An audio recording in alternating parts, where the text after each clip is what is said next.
Welcome to Shadowproof. Evidence first, noise last. Today, we will discuss the third eye of humans. The story begins with a strange experience. A completely true story, recounted by a person from China. Let's temporarily call him Wen Zhao. In the 1980s, when Wen Zhao was in university, China was experiencing a popular trend of practicing Qigong. In his room, there were two roommates practicing Qigong, but they belonged to two different schools. People secretly referred to these two as the Line. By the time they were about to graduate, everyone in the room went on a trip. A group of 5 went to a place called Chaofeng Mountain. In the evening, they climbed to a temple on a mountain peak named Qingliang Temple. Back then, poor students had no money and couldn't afford mountain lodgings. The monks in the temple, seeing the 5 had no place to stay, took pity and let them stay for one night. After the 5 young men finished a simple meal of porridge in the temple and wiped their mouths, they found nothing to do. They returned to the main hall of the temple to watch the monks perform a religion. Wen Zhao knew nothing about Buddhism, only feeling that the chanting of the head monk wasn't loud but carried a very special sensation. At this point, something strange began to happen. His two roommates started looking towards the main hall's entrance with very peculiar gazes. Then they turned that strange gaze towards Wen Zhao. Wen Zhao just felt a chill on his body and then heard the two Qigong practitioners whispering to each other. "That's coming out? Who?" "Yes, I."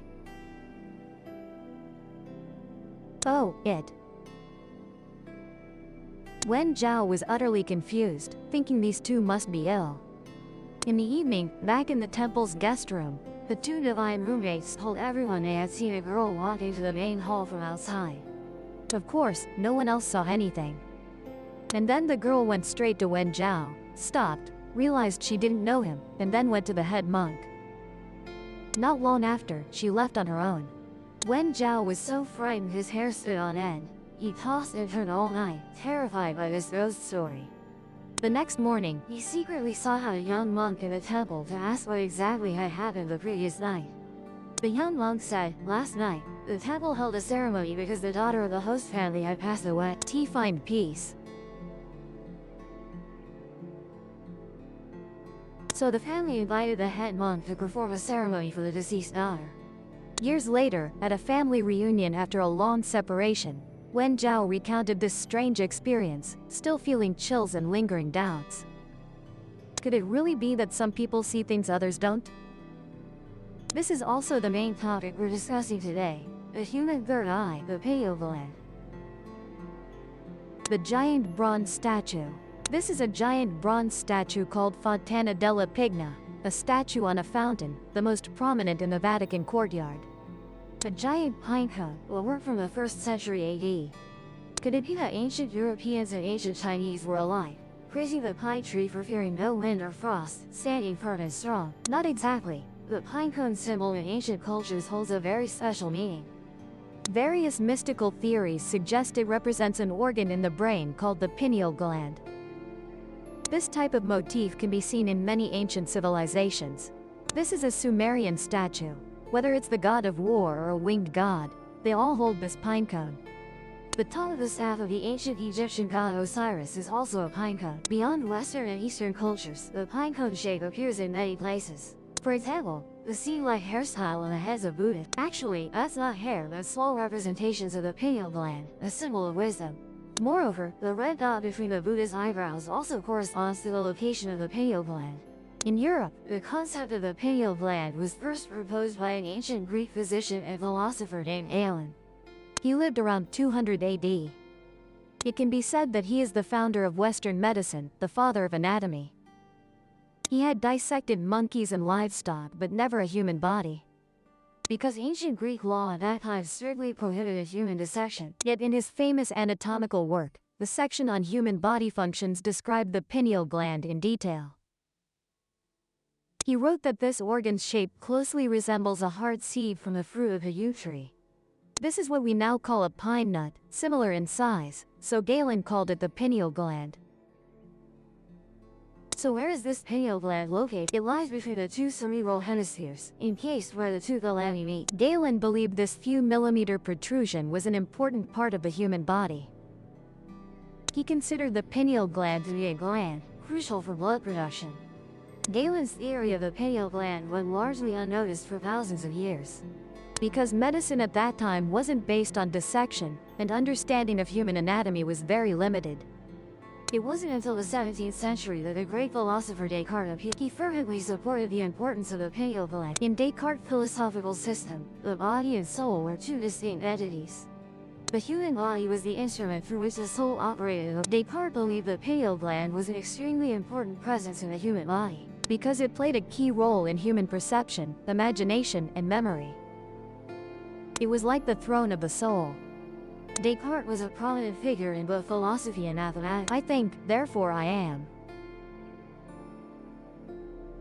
However, his views on the pineal gland were not widely accepted, because they were too far-fetched for the time and couldn't be verified. He even became the subject of quiet ridicule among scientists. It wasn't until the 20th century that a Yale medical professor named Lerner extracted a hormone from this small pineal gland, called melatonin. Only then did people realize, oh, so the pineal gland really is a gland capable of secreting hormones. So 2,000 years ago, the ancient Greek physician Galen wasn't actually wrong. The pineal gland is not only a gland but also has abundant blood vessels. Further research yielded even more astonishing results, because scientists discovered the pineal gland has photoreceptor tissue structure and possesses a complete phototransduction system similar to retinal cells, meaning it really resembles an eye. And with a light pathway, the pineal gland can directly perceive light. So the question arises, the structure of the pineal gland shows it's closely related to vision, yet its location is wedged between the two cerebral hemispheres, with no direct pathway to receive light signals from the outside world. So what exactly is its purpose? This issue remains unexplained to this day, and the medical community is still working to uncover it. However, ancient Chinese understanding of the pineal gland appears much more direct. Taoism calls this location Ni Wan or Niwan Palace, Qing Ji Zan Ji. At the crown is Zhao Palace, above corresponding to Zhao Heaven, in between one palace, located at Ni. The pineal gland is located at the midpoint between the drawing a straight horizontal line forward from this point, aligns precisely with the point between and vertically upward, corresponds to the Baiwei acupoint. So, that is the location of the Niwan Palace mentioned in the Danzhe. Taoist scriptures also call the Niwan Palace Niwan Zhen, with the character Zhen meaning monarch, that is, the ruling over the spiritual activities of humans, just like a king. This is an important part that supports spiritual activities in the human body. It sounds very similar to what the scientist of death, Descartes, that the pineal gland is the dwelling place of. Could it be that Descartes had read Chinese Taoist scriptures? This possibility is very low. Laozi's Tao Te Ching after the 17th century was first translated into Latin, then introduced to Europe, and later translated into other languages. As for historical documents on Qigong and alchemy in Taoism, Westerners only accessed and understood them as late as the 20th century. For Descartes' era to have access to the Tao Te Ching would be remarkable. Therefore, we see understanding of the pineal gland. A coincidence but not entirely coincidental. It is the common understanding of Eastern and Western religious cultural systems. However, when it comes to topics like soul and spirituality, there are no scientific methods or machinery that can verify them. In Buddhist concepts, there is an ability called clairvoyance. Buddhist practice does not emphasize, so this concept originates from the theory of body meridians in ancient yoga. Clairvoyance is also related to the pineal gland. Those with this ability can see what ordinary people cannot. During the Qigong craze in China in the 1980s to 1990s, there were many reports of special abilities related to clairvoyance. There was a Japanese woman living from the late 19th to early 20th century, named Shizuko Mifune. To this day, she is one of the most well-documented cases of clairvoyance ability.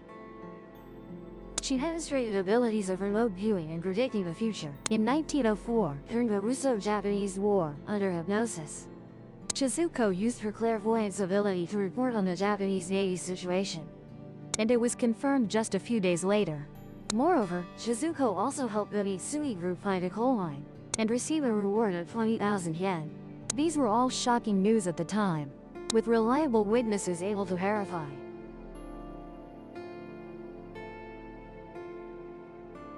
In the 1970s, the U.S. Defense Intelligence Agency, DIA, launched a secret project called Stardate.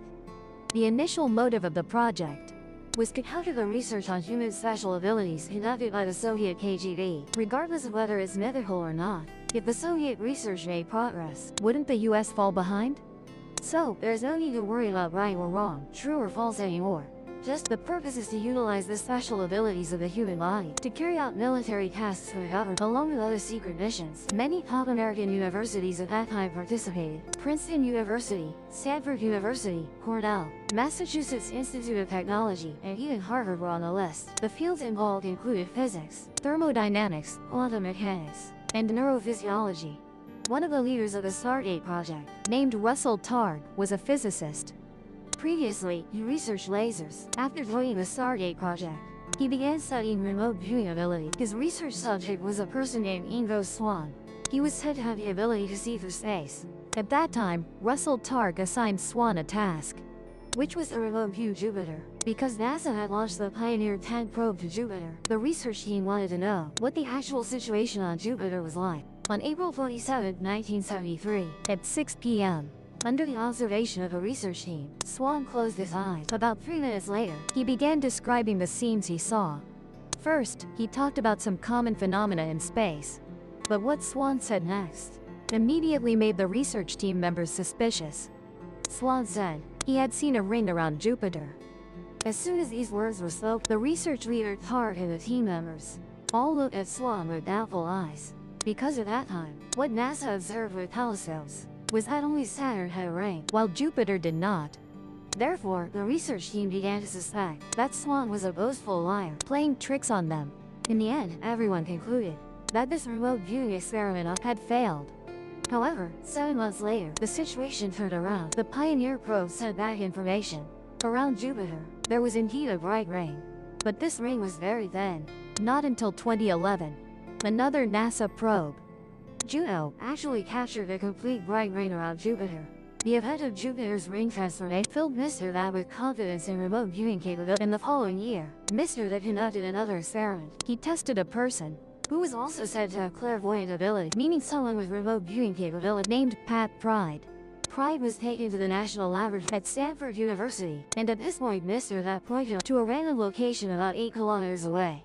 After allowing Pride to use remote, he drew the scene at the destination that he saw.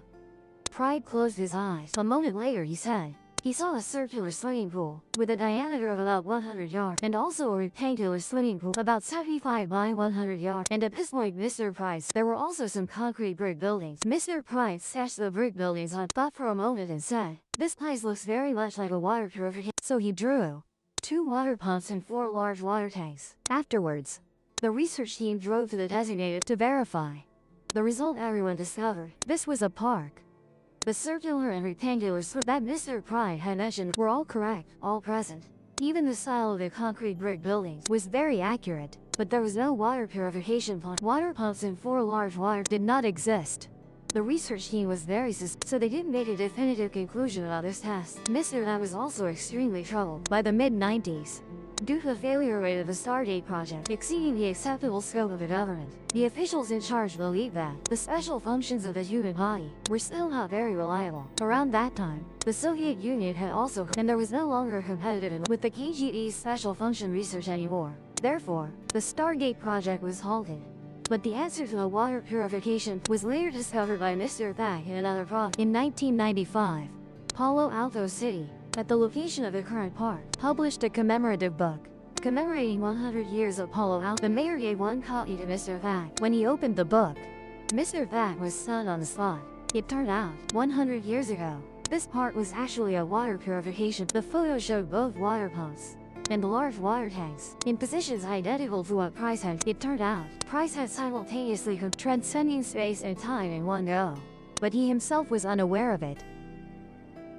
In 2017, the U.S. Central Intelligence Agency, CIA, publicly released the Stargate project files online. If it were real, it would be like the heavenly eye in legends, possessing such miraculous functions. So the question is, why can't ordinary people like us utilize it? Yoga cultivation theory suggests the human body from bottom to top has 7 corresponding chakras, also known as chakras, respectively. root chakra, 8. Swadhisthana chakra, Manipura chakra, 8. Anahata chakra, Vishuddha chakra, Ajna chakra, 4. And Sahasrara chakra, crown. In the brow chakra mentioned is precisely the location of the pineal gland. These chakras do not exist in material form within our space, but rather as a form of energy. The 7 chakras correspond to 7 energy centers. To open each energy center, one must practice cultivation to achieve a goal. The Yoga theory suggests that the brow chakra of ordinary people is blocked, so it cannot be seen with the third eye. Moreover, the energy channel leading to the third eye is making it difficult to clear. This theory explains the left and right channels intersect at the optic nerve. The right channel is called the sun channel, responsible for rationality. The left channel is called the moon channel, responsible for emotion. Ordinary people are filled with sudden excessive thoughts and emotions, cause the left and right channels to swell like balloons and compress the center. In this swollen state, the central channel, the sushumna, making it difficult for energy to reach the crown to clear the pathway. Yoga practice requires people to cultivate an attitude of tolerance, that is, compassion and kindness, towards others or oneself. Should all be like this, keeping rationality and emotions in a balanced state. Only then can energy pass through this narrow pathway.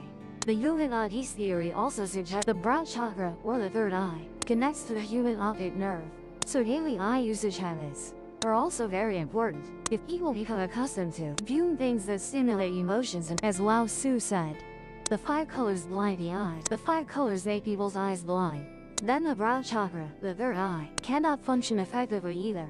So ultimately, what blocks the human third eye is actually ourselves. Thank you for watching. If you like, please subscribe to the channel so you don't miss the next videos. Or if you have time, feel free to watch more other videos on the channel. If the proof convinced you, subscribe and open the next case.